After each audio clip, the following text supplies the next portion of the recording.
Hello বন্ধুরা, সবাই কেমন আছো? আশা করি সবাই ভালো আছো। তো পৌষ মাস সংক্রান্তি এসে গেছে।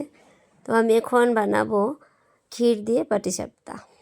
এই যে আমি আগে ক্ষীরটা বানিয়ে নিয়েছি। 2 লিটার দুধ দিয়েছিলাম, তার মধ্যে আধা জাল হওয়ার পর আমি চিনি মিক্স করে দিয়েছি, তারপর ক্ষীরটা বানিয়ে নিলাম। এখানে ব্যাটারটা আমি তৈরি করে নিয়েছি সুজি আর ময়দা দিয়ে, অল্প একটু চিনি দিয়েছি, তারপর আমি ব্যাটারটা তৈরি করে নিয়েছি।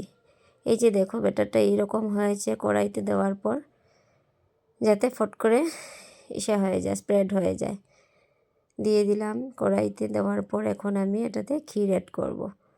সাইডে আমি ক্ষীর দিয়ে দেব। ব্যাটারটা দেওয়ার পর রাউন্ড শেপ আসার পর আমি সাইডে ক্ষীর দিয়ে দেব। এটা একটু রাউন্ড হয়নি, কেন কি এটা ফার্স্ট টাইম ছিল, বাকিগুলো ঠিকঠাক হয়েছে। তো যদি তোমরা কেউ নতুন হয়ে থাকো আমার এই চ্যানেলে, প্লিজ চ্যানেলটিকে সাবস্ক্রাইব করবে এবং লাইক করবে, আর কমেন্টে জানাবে আমার ভিডিওগুলি তোমাদের কেমন লাগে দেখতে। তো এই যে পাটিসাপটাটাকে আমি ফোল্ড করে নিলাম। ফোল্ড করার পর হয়ে গেল আমার।